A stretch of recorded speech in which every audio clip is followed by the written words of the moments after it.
सबसे पहले ब्राह्मण समाज जगो।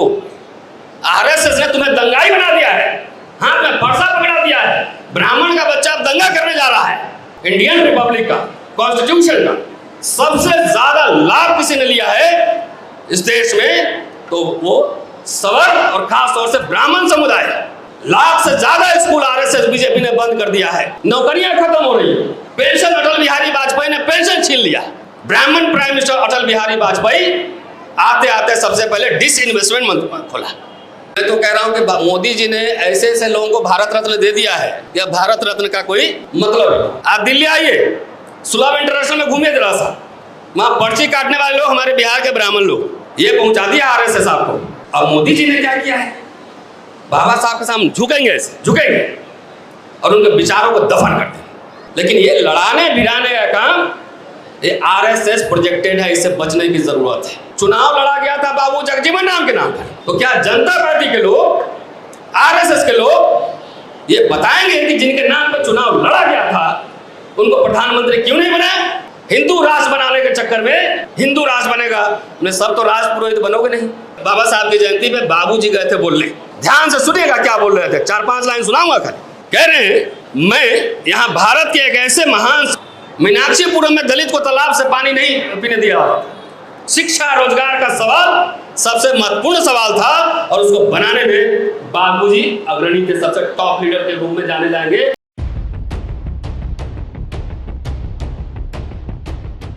आप सभी को बाबूजी की जयंती मनाने के लिए बहुत बधाई। और मैं कई वर्षों से कोशिश कर रहा था कि बाबूजी की जयंती धूमधाम से कांग्रेस पार्टी मनाए, और मुझे लगता है 1-2 साल पहले मैं अंदर बैठा हुआ था तो इसमें मैंने चर्चा भी की थी। अजय जी से मुलाकात नहीं हो पाई थी उस समय, अविनाश जी से हो पाई थी। पिछले साल बिहार में भी मैं था, अंशुल साहब मिले थे हमसे वहाँ प्रोग्राम में। उस समय भी मैंने ये राय दी थी कि बाबूजी की जयंती जोर शोर से मनाई जानी चाहिए, और उसका लॉजिक है हमारे पास। मैं देश भर में घूमता रहता हूँ यदा कदा। आप जाइए तेलंगाना, आंध्र प्रदेश, हर शहर के चौराहे पर बाबूजी की लंबी लंबी प्रतिमाएं लगी हुई हैं, हर जगह बड़ी बड़ी प्रतिमाएं हैं। हिंदी प्रदेश में क्यों नहीं? ये सवाल मेरे चिंतन का, मनन का, शोध का, अनुसंधान का, ये मेरा प्रस्थान बिंदु था। मैंने बाबूजी पे बहुत सारा मटेरियल इकट्ठा करने की कोशिश की, और मीरा जी जब लोकसभा अध्यक्ष थी तो उससे बाबू जगजीवन राम कॉमेरेटिव वॉल्यूम निकला था, कॉमेरेशन वॉल्यूम, अंग्रेजी में हिंदी में सारे भाषाओं का संकलन, वो मैंने मंगवाई। और मुझे लगता है अंशुल साहब हमारे हम उम्र हैं, बराबर हैं। अभी बाबूजी पे जितना काम होना चाहिए था, शोध होना चाहिए था, वो शायद अभी यात्रा बाकी है। बाबूजी के कंट्रीब्यूशन पे जितना एनालिसिस, डिबेट होना चाहिए था, वो नहीं करके उल्टा पुल्टा कहानी सब बनाना शुरू कर दिया। उल्टा पुल्टा कहानी। मैं तो कह रहा हूं Ajay ji, not only Dalit, it is the entire middle class including Brahmin, created by Babu Jagjivan Ram और इंदिरा जी। पुनिया साहब तो IAS अफसर बने थे 70 के दशक में, मेरे से ज़्यादा बेहतर वो बताएंगे कैसे फेलोशिप मिल रहा था, फ्रीशिप हो रहा था, पकड़ पकड़ के नौकरियां मिल रही थी, IIT, IIM, कहाँ मेडिकल कॉलेजेस, सब पकड़ो पढ़ाओ सबको, सब हो रहा था। तो हमारे कई साथी जो व्हाट्सएप यूनिवर्सिटी के हैं वो कहते हैं कि ये सब तो बाबा साहब ने आरक्षण का प्रावधान कर दिया था, इस वजह से हुआ। हमने बहुत बढ़िया, लेकिन बाबू जगजीवन राम ने बाबा साहब के बारे में क्या बोला था ये भी तो जानना चाहिए। आरक्षण का प्रावधान संविधान में है, तो अभी भी तो संविधान है, तो अब खत्म क्यों हो रहा है? अब फेलोशिप खत्म हो रहा है, नौकरियां खत्म हो रही है, फ्रीशिप खत्म हो रहा है, तो संविधान तो अभी भी है, खत्म क्यों हो रहा है? इस पे बहस हो, तो इस पे बहस नहीं करेंगे। खाली हमारे राजनीति में खाली 2 ही पोस्ट दिखता है, मेरी अंडरस्टैंडिंग इसके ऊपर है। 2 पोस्ट सिर्फ CM और PM, और सोशल मीडिया में जाके देखिए तो बाबूजी के बारे में कहा जाएगा कि इनको कांग्रेस पार्टी ने पीएम नहीं बनाया। क्या ऐतिहासिक रूप से ये बात सत्य है? क्या किसी ने कोई किताब पढ़ी, कोई पेज देखा कि क्या हुआ था 60s के दशक में, 70 के दशक में क्या हुआ था? किसी ने पढ़ा? नहीं पढ़ा। कांग्रेस ने नहीं बनाया, कांग्रेस ने भारत रत्न नहीं दिया। तो मैं तो कह रहा हूं कि मोदी जी ने ऐसे ऐसे लोगों को भारत रत्न दे दिया है कि अब भारत रत्न का कोई मतलब है, ऐसे ऐसे लोगों को दे दिया है। तो मैं आज चाहता हूं, बाबूजी 69 में कांग्रेस के अध्यक्ष और उनका भाषण में लेकर आया हूं, उतना वक्त नहीं है इसमें से सुनाने का, लेकिन हर कांग्रेसियों को ये उनका भाषण, अध्यक्षीय भाषण 1969 का पढ़ना चाहिए कि बाबूजी ने क्या कहा था 1969 में और क्या इंदिरा जी ने उनको फॉलो किया था कि नहीं किया था।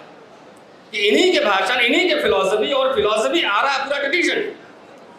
भाई मैं दलित पॉलिटिक्स में लैंडमार्क अगर मानता हूं तो गुरु रविदास है, बाबा साहब है, बाबू जगजीवन राम है, रियल जो प्लेयर है, जो फील्ड में खेल रहे थे, कैसे दलित को एम्पावरमेंट किया जाए।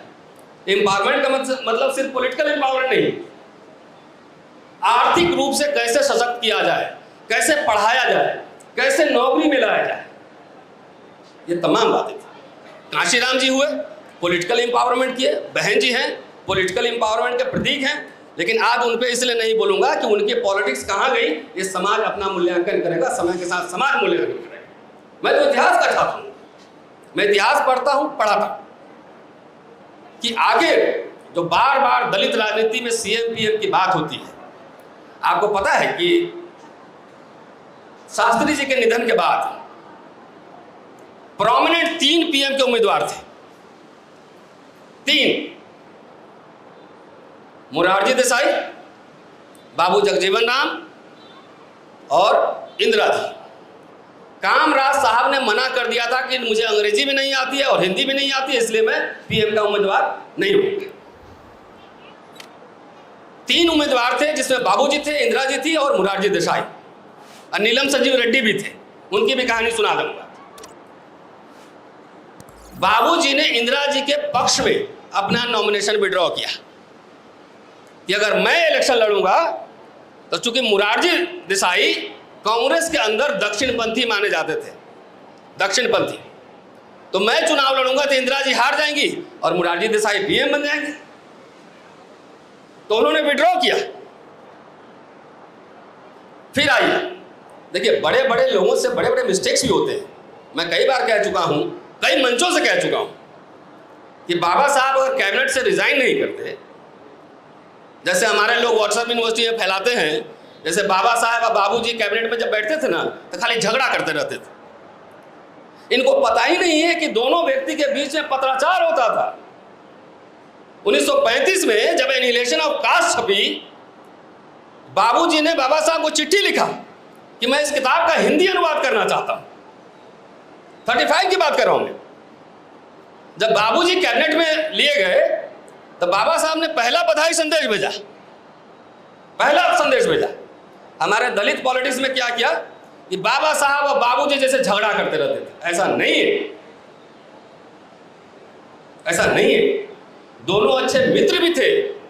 जब बाबा साहब का परिनिर्वाण हुआ तो उस परिवहन मंत्री, हवाई जहाज के मंत्री बाबूजी थे। उन्होंने हवाई जहाज की व्यवस्था की जाने। लेकिन ये लड़ाने भिड़ाने का काम ये आरएसएस प्रोजेक्टेड है, इससे बचने की जरूरत है। एक के बरक्स दूसरा खड़ा कर दो, इसके बरक्स दूसरा खड़ा कर दो, ये आरएसएस का है। और मैं बगैर दस्तावेज के कोई बात नहीं करता। बाबूजी का भाषण है 1983 का, मद्रास में मैं लेकर आया हूं, बाबा साहब की जयंती में भाषण, और क्या शानदार भाषण है उनका, अंग्रेजी में दिया गया भाषण है। तो 77 में बाबूजी ने कांग्रेस छोड़ दी, फरवरी में उन्होंने कांग्रेस छोड़ दी।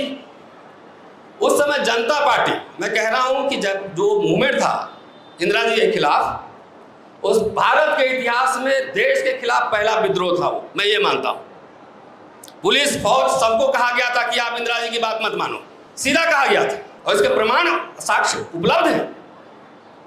सारे जनता पार्टी के नेता सब जेल में बंद थे। किसके नाम पे चुनाव लड़ा गया था? Babu Jagjivan Ram was the poster boy. जे बम बोला गया था, जे बम, 3J, जगजीवन, जयप्रकाश और जनता पार्टी। चुनाव लड़ा गया था बाबू जगजीवन राम के नाम पर।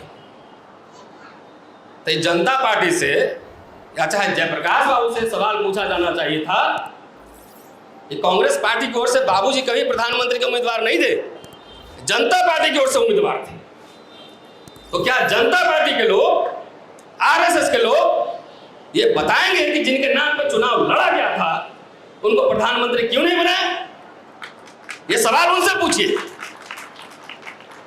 मैं तो कहता हूं कई बार अविनाश जी कि हमारे लोग सवाल नहीं पूछते। जयप्रकाश जी, मुरारजी देसाई, चौधरी चरण सिंह, ये लोग सब सरकार में थे। वो जवाब दें कि जिनके नाम पे चुनाव लड़ा गया था, सरकार बनते ही मुरारजी देसाई ने किनारा कर दिया। ये इतिहास नहीं पता होगा ना, इसलिए इतिहास से संघ सरकार ना भाजपा वाले बहुत डरते हैं। अडवाणी भी उस सरकार में थे, अटल बिहारी वाजपेयी भी उस सरकार में थे, सब लोग थे। दूसरी बात, जब मुरारजी देसाई ने जब रिजाइन किया तो सबसे बड़े नेता कौन थे? जगजीवन राम, बाबू जगजीवन राम। इनको क्यों नहीं न्योता दिया गया? तीसरी बात, जब चौधरी चरण सिंह रिजाइन किए, संसदीय दल के नेता थे बाबू जगजीवन राम। वो नीलम संजीव रेड्डी के पास गए, उन्होंने हां हां करते करते फाइनली संसद भंग कर दिया। ये सवाल जनता पार्टी से और उसके साथ जो लोग थे उनसे पूछा जाना चाहिए कि जिनके नाम पे चुनाव लड़े थे उनको पीएम क्यों नहीं बनाया? कांग्रेस की ओर से उम्मीदवार नहीं थे, लेकिन मैं ये भी कह रहा हूं, शायद मीरा जी को याद होगा, 80 में इंदिरा जी ने उनको ऑफर भेजा था। ऑफर संजय गांधी मीडिएट कर रहे थे कि बाबूजी आप पार्टी में वापस आ जाइए, आप जो बोलिएगा वही बनाएंगे, पीएम बनाएंगे। 80 की बात कर रहा हूं मैं। उस समय बाबूजी के आसपास मुरारजी देसाई और कई उनके शागिर्द लोग घेरे रहते थे। बाबूजी नहीं गए, नहीं तो पीएम बनाती है, बोली इंदिरा गांधी पीएम बनेंगे। ये कांग्रेस पार्टी के लोग भी नहीं बोलते। ऑफर था खुला। तो ये सवाल हमारा समाज पूछे। बाबा साहब ने कभी पीएम बनने की बात नहीं की, बाबू जगजीवन राम ने पीएम बनने की बात नहीं। अवसर है, क्या नहीं बनेगा कोई भी। सबसे इंपॉर्टेंट चीज क्या है? सबसे इंपॉर्टेंट चीज है जो कि बाबा साहब ने भी ग्रीवांस ऑफ शेड्यूल कास्ट 1942 जब लॉर्ड लिथगो को उन्होंने मेमोरेंडम दिया था तो उन्होंने लिखा था कि हमारे समाज के लिए जो सबसे जरूरी चीज है, जो जीवन मरण का प्रश्न है, वह शिक्षा और रोजगार का सवाल। क्या? शिक्षा और रोजगार। दस्तावेज उठा के देख लीजिए, बाबूजी के भाषणों में भी बार बार वो बात है, शिक्षा, रोजगार, स्कॉलरशिप, फेलोशिप। आज हमारा समाज गुमराह हो गया है। लाख से ज्यादा स्कूल आरएसएस बीजेपी ने बंद कर दिया है। नौकरियां खत्म हो रही है। पेंशन, अटल बिहारी वाजपेयी ने पेंशन छीन लिया, इंदिरा जी ने पेंशन दिया था। मैं कई बार बोलता हूं कि सबसे ज्यादा लाभ इंडियन रिपब्लिक का, कॉन्स्टिट्यूशन का सबसे ज्यादा लाभ किसी ने लिया है इस देश में, तो वो सवर्ण और खास तौर से ब्राह्मण समुदाय। SC ST को तो रिजर्वेशन से थोड़ा सा मिला ना, बाकी तो जितने स्कूल, कॉलेज, यूनिवर्सिटी, BHU, पूरा इंटायर BHU, मैं काम किया हुआ जाके PhD, सारे यूनिवर्सिटी, कॉलेज, कैबिनेट सेक्रेटेरिएट जहां जाएंगे तो वहां पे कौन लोग बैठे हुए थे? मेरे दोस्त रविकांत है, पता नहीं आए नहीं आए, बड़ा एक प्रतीक कहते हैं, जो मैं थोड़ा ठेठ लहजे में कहता हूं, क्योंकि बिहार का हूं तो थोड़ा ठेठ लखनवी अंदाज हमारे पास नहीं। तो कहते हैं कि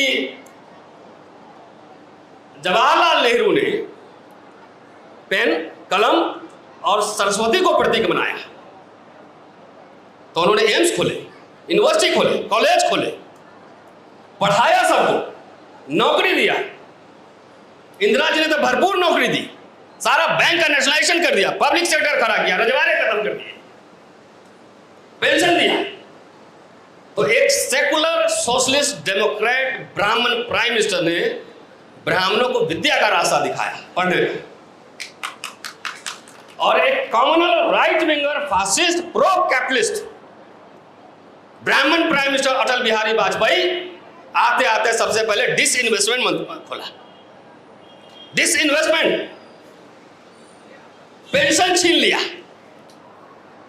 अब यहां बहुत सारे पुराने साथी हमारे बैठे हुए हैं, पेंशन तो मिल रहा होगा ना,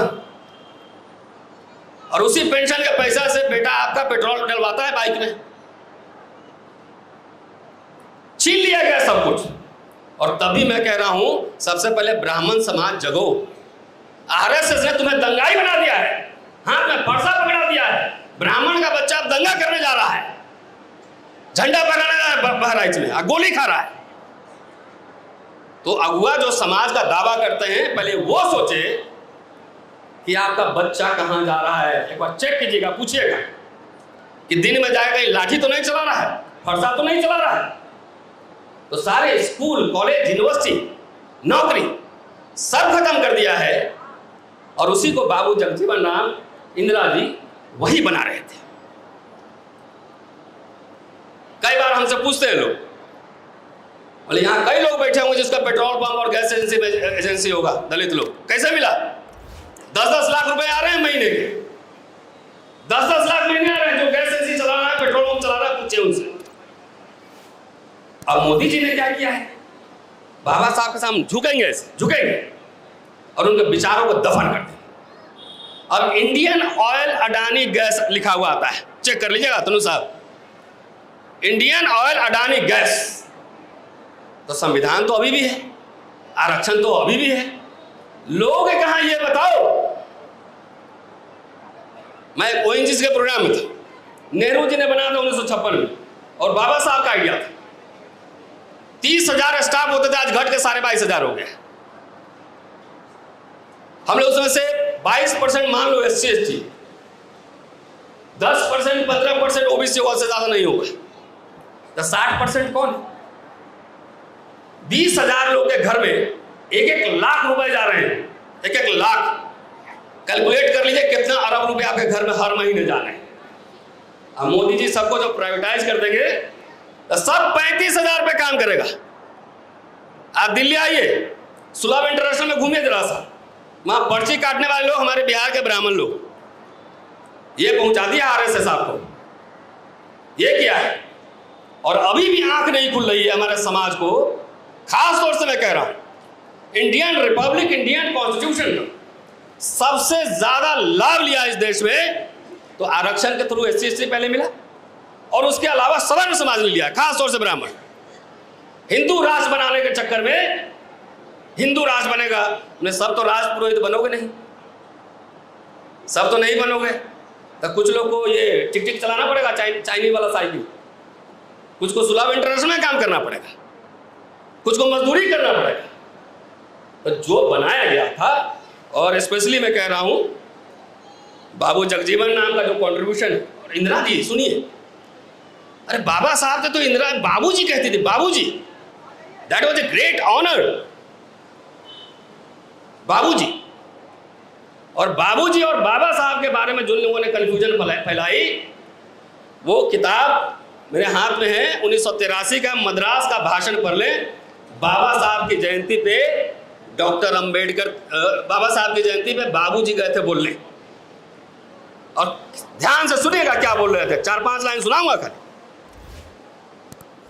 कह रहे हैं, मैं यहां भारत के एक ऐसे महान सपूत डॉक्टर अंबेडकर को अपनी श्रद्धांजलि अर्पित करने आया हूं, जो एक सामाजिक क्रांतिकारी थे तथा देश की दलित मानवता के महान अगुवा थे। डॉक्टर अंबेडकर ने इस देश में मौलिक सामाजिक परिवर्तन के लिए कार्य किया। संविधान सभा द्वारा अपने सभी सदस्यों की बुद्धि का समन्वय करके उन्होंने लोकसभा, विधानसभाओं तथा सरकारी सेवाओं में अनुसूचित जातियों एवं अनुसूचित जनजातियों के लिए सीटों का आरक्षण का प्रावधान किया। दुर्भाग्य से डॉक्टर अंबेडकर दिसंबर 1956 में दिवंगत हो गए। आरक्षण की पूरी कार्यवाही और संरचना बाकी थी, आरक्षण लागू नहीं हुआ था। अभी थ्योरेटिकल एक सैद्धांतिक जमा बनाया गया था। मैंने यथाशक्ति उस संरचना को पूरा करने का प्रयास किया। मतलब कंकाल बना हुआ था, स्केलेटन था, बाबूजी ने उसमें ब्लड और फ्लैश डाला। ये है कंट्रीब्यूशन। आज आप प्रमोशन में आरक्षण की बात कर रहे हैं ना। प्रमोशन में 1957 की कहानी सुनिए। 1957 में रेल मंत्री थे बाबूजी, और उन्होंने लिखा है उस भाषण में, कहा कि मैंने रेल सेवाओं में पदोन्नति में, प्रमोशन में अनुसूचित जाति जनजाति के लिए आरक्षण की व्यवस्था प्रारंभ करने का आदेश जारी किया। इस पर सवर्ण मुलाजिमों ने मद्रास हाईकोर्ट में केस किया। मैं हार गया केस। मैं सुप्रीम कोर्ट आया और सुप्रीम कोर्ट में मैं केस जीता। 1957 में रिजर्वेशन इन प्रमोशन बाबूजी लागू करवा दिए थे। यह बात आपको नहीं बताएगा, खाली एमएलए एमपी सीएम पीएम करवाएगा। अरे कितने लोग एमएलए बनेंगे? यहां 403 सीट है उत्तर प्रदेश में, तो 403 लोग ही एमएलए बनेंगे ना। लेकिन नौकरी तो 5 लाख लोग कर सकते हैं, बिजनेस 10 लाख लोग कर सकते हैं। हमारे समाज के एजेंडा पर ये शिक्षा और रोजगार क्यों नहीं है, जिसके लिए बाबूजी आजीवन लड़े। बीएचयू का भाषण सुनिए। यूनिवर्सिटी में बीएचयू में उन्होंने भाषण दिया था। आज कोई जाके बीएचयू में बोल सकता है? वैसे सीधा उन्होंने बोला था कि अत्याचार के खिलाफ विद्रोह करो। बीएचयू कह रहे हैं कि मैं जीता, और आगे कह रहे हैं कि मैंने, सबसे इंपॉर्टेंट चीज, कि मैंने कैबिनेट के बगैर सलाह के, किसके? कैबिनेट के बगैर सलाह के मैंने बहुत सारे डिपार्टमेंट्स में अपॉइंटमेंट कर दिए। राजकुमारी अमृत कौर हेल्थ मिनिस्टर थी, और उनके डिपार्टमेंट में क्लास 4 एम्प्लॉयज पूरा बाबूजी ने भर दिया। अमृत कौर जी गए नेहरू जी के पास, देखिए जगजीवन राम तो हमारे डिपार्टमेंट में अपॉइंटमेंट कर रहा है। तो नेहरू जी ने कहा, छोड़ो ना, क्लास 4 में ही तो कर रहा है ना। पानी पाड़े, छुआछूत मिटाने के लिए सारे स्टेशन में पानी पाड़े। सबको पेंशन भी मिल रहा होगा, मोदी जी सबको बेच रहे हैं, सारे नौकरी खत्म। पानी पाड़े, तनख्वाह मिल रही है भाई। जिनको छुआछूत मानना है उनसे पानी मत पियो। सारे दलितों को अपॉइंट कर दिया वहां पे, वाल्मीकि समुदाय के लोगों को अपॉइंट किया। ये सब महान काम थे, छोटे छोटे काम, छोटे छोटे, जिससे उन्होंने पूरा ब्रेक किया। 1980 के दशक में गुजरात में जब मेडिकल कॉलेजेस में SC ST OBC का आरक्षण लागू हुआ था, 7%, 10% OBC के लिए, 7% शेड्यूल कास्ट। भयानक अत्याचार हुआ था गुजरात में। बाबूजी ऑपोजिशन में थे, अकेले चले गए अहमदाबाद में, अकेले। एसपी ने मना किया, बोला कोई नहीं, 10-20 हजार लोग हमारे लोग यहाँ इकट्ठे, मैं कैसे रुक सकता हूं। छात्रों के बीच जाके बात करते थे। हमारे पढ़े लिखे साहब लोग, उनके बारे में भी इस भाषण में कि आप कुछ ना करें, आप सरकारी बाबू लोग हैं, आप क्रांति नहीं कर सकते हैं, आप आंदोलन नहीं कर सकते हैं, तो कम से कम बच्चों को पढ़ाइए, एक बच्चा को सपोर्ट कीजिए। ये बात कह रहे हैं। मीनाक्षीपुरम में दलित को तालाब से पानी नहीं पीने दिया। महार सत्याग्रह का रेफरेंस देके बाबूजी ने कहा कि मैं चलूंगा आंदोलन करने। आज किसी member of parliament, Modi ji के कैबिनेट में, कैबिनेट मिनिस्टर की वो औकात नहीं है जो बाबूजी संसद में रह के बिना पीएम बने हुए सब करके दिखा दिए। हिम्मत नहीं है। इसलिए मैं खास तौर से 2 समुदाय को मैं एड्रेस कर रहा हूं अजय जी। एक तो दलित मिडिल क्लास का फॉर्मेशन, सबको जितने लोग बैठे नौकरी कैसे मिले बताओ मुझे पहले आप। एक आदमी को 3-3 नौकरियां मिल रही थी। पुनिया साहब ठीक कर रहा हूं नहीं कि पोस्टल में जाऊं, कि पुलिस बनूं, कि रेलवे में जाऊं। मेरे जमाने तक इवन राजीव गांधी ने स्पेशल रिक्रूटमेंट ड्राइव चलाया, स्पेशल रिक्रूटमेंट ड्राइव। अब क्यों नहीं मिल रही? सब लोग को चाहिए दामाद कैसा चाहिए? सरकारी अधिकारी चाहिए। अब मोदी जी अधिकारी बनाना ही बंद कर दिए, जाओ। तब लड़कियां कुमारी रह जाएगी। अब लेट शादी हो रही है, पता कर लीजिए, 30-32 साल में शादी क्या हो रही है। ये हाल है। इसलिए बाबूजी को याद करना इसलिए जरूरी है कि पूरा मिडिल क्लास का, जो अर्बन मिडिल क्लास का फॉर्मेशन है, उसको बनाने में कोई माइलस्टोन है तो बाबू जगजीवन राम नाम है, याद रखिएगा। हमारे मित्र हैं, लीडर हैं बिहार के, अरुण कुमार जी, आप जानते होंगे। तो मेरे घर आए थे एक दिन दिल्ली में, एक कहानी सुना रहे थे कि मेरे पिताजी बीमार पड़ गए, मैं बाबूजी के पास गया तो इलाज कहाँ हुआ था? अलीगढ़ मुस्लिम यूनिवर्सिटी में। तो वहां उन्होंने भेजा और उस जमाने में 18,000 रुपया खर्चा हुआ था इलाज में। और जब अरुण जी जाके बिल पूछे तो मेडिकल सुपरिटेंडेंट कह रहा है कि आपका बिल जो है ना पेमेंट हो गया है। तो किसने पेमेंट किया? बोला बाबू जगजीवन राम जी का फोन आया। ये आप तो जाइए सांसद के यहाँ, वो पीए ही वहीं से टरका के भगा देगा। तो इसलिए उनको स्मरण किया जाना बेहद जरूरी है कि वो जो मिडिल क्लास बनाया गया था। मैं एक दिन भाषण दे रहा था, मैंने इमरजेंसी को डिफेंड कर दिया। ये इमरजेंसी जो है दलितों के लिए तो गोल्डन एरा था, कोई मारपीट नहीं रहा था, नौकरियां मिल रही थी, ये हो रहा था, सब कुछ हो रहा है। तो सारा जो बना है, जो पैंट शर्ट कोट टाई लगा के चल रहे हैं ना, ये सिर्फ राजनीति से नहीं बना है, अफर्मेटिव एक्शन से बना है। शिक्षा रोजगार का सवाल सबसे महत्वपूर्ण सवाल था और उसको बनाने में बाबूजी अग्रणी थे, सबसे टॉप लीडर के रूप में जाने जाएंगे। एमएलए एमपी 10-20 बन जाएंगे, कोई फर्क नहीं पड़ता है, लेकिन लाखों दलितों को नौकरियां मिले, करोड़ों युवा पढ़े, विदेश जाएं, फेलोशिप लें, ये हमारे एजेंडा पे है। मैं समझता हूँ अगर थोड़ा बहुत भी उस दिशा में मैं काम कर पाया तो मुझे लगा कि बाबूजी के लिए यही आदरांजलि हो। शुक्रिया।